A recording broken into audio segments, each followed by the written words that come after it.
नाही, आता सध्या पहिल्या टप्प्यावर गोकुळचे ठराव गोळा करणं हा पहिला टप्पा महत्वाचा आहे आणि त्या टप्प्यामध्ये लोकांनी नियमाप्रमाणे योग्य माणसाचा ठराव करावा अशा पद्धतीचं निवेदन आम्ही सगळ्या डेऱ्यांना पाठवलेलं आहे आणि एकदा ठराव गोळा झाले आणि ठराव जमा झाले, कारण की अजून भावकीतलं भांडण काय चाललंय आम्हाला माहित नाही. दररोज सकाळी आम्हाला नवीन नवीन बातम्या ऐकायला मिळते.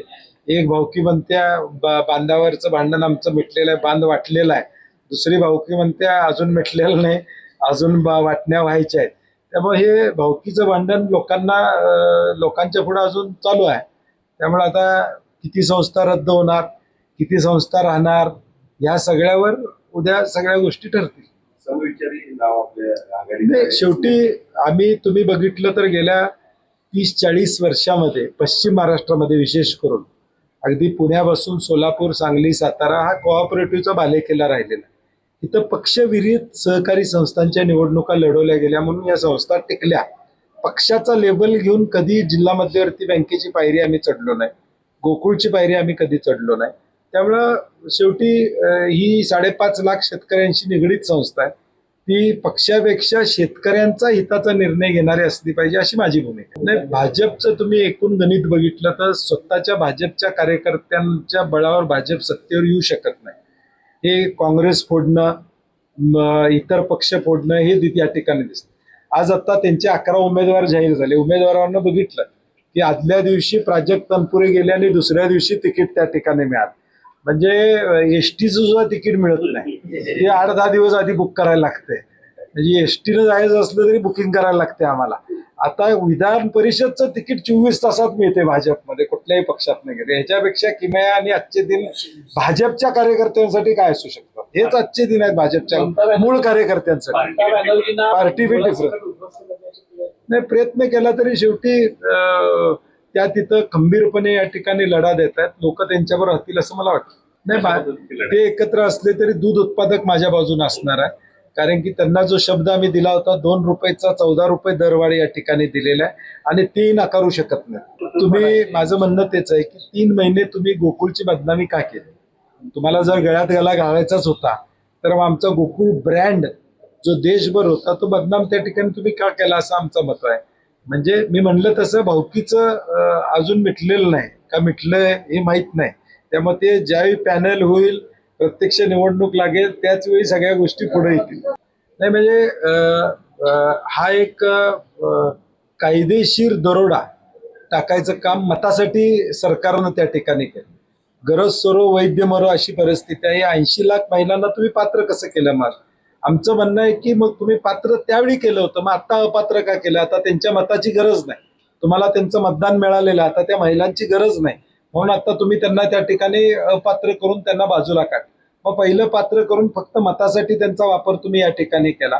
गरज सरो वैद्य मरो अशी जी म्हण आहे त्या पद्धतीने या 80 लोकांच्या 80 लाख भगिनींना या ठिकाणी या सरकारनं वाऱ्यावर सोडलेलं आहे.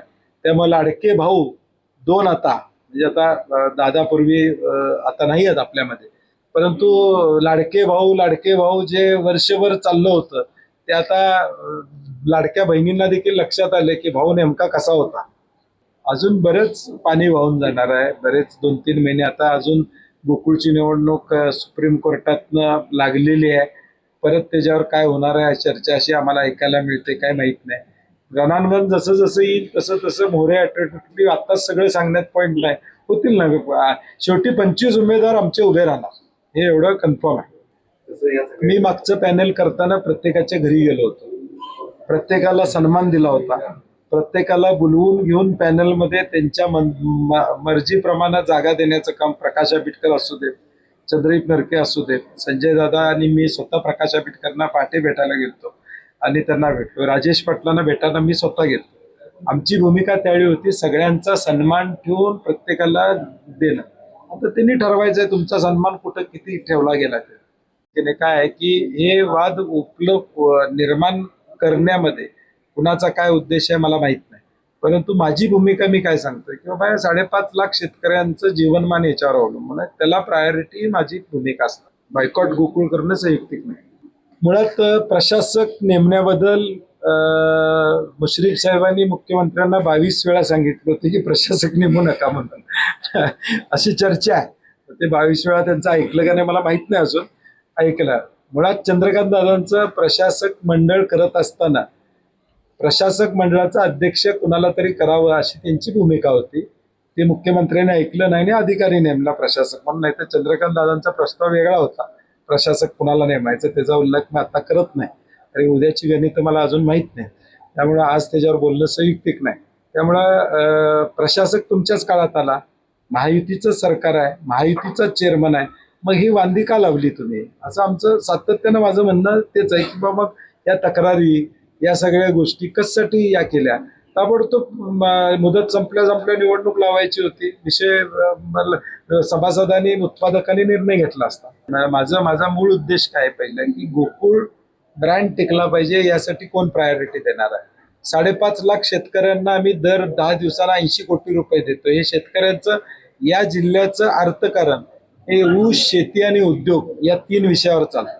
ऊस आणि दूध हा महत्वाचा घटक या जिल्ह्याच्या अर्थकारणावर आहे आणि मग तो सुरक्षित ठेवणं ही माझ्यासारख्या कार्यकर्त्याची जबाबदारी आहे. गेल्या 5 वर्षात पाहायला गेलं नाही, माझं म्हणणं काय आहे की ती महाविकास आघाडीचं सरकार होतं त्यावेळी आम्ही काय केलं का. तुम्ही महायुतीचे चेअरमन म्हणून त्या ठिकाणी बसलात, महायुतीचे चेअरमन झाल्यावरच हे सगळं चालू झाले.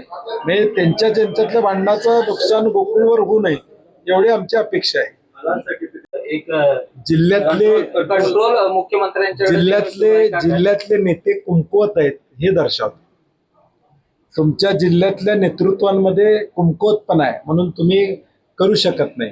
या गोकुळमध्ये गेले 25-30 वर्ष माडिक साहेबांचं पॅनल होतं, त्यावेळी काँग्रेसची सत्ता होती. कुठं आम्ही त्या पद्धतीने भूमिका त्या ठिकाणी घेतली नाही. मुख्यमंत्र्यांनी कधी हस्तक्षेप केलेला मला तरी आठवत नाही. म्हणजे विलासराव देशमुख साहेब असतील, अशोकराव चव्हाण साहेब असतील किंवा सुशील कुमार शिंदे साहेब असतील, पृथ्वीराज चव्हाण साहेब असतील, कधी हस्तक्षेप केलेला आम्ही तरी ऐकलेलं नाही.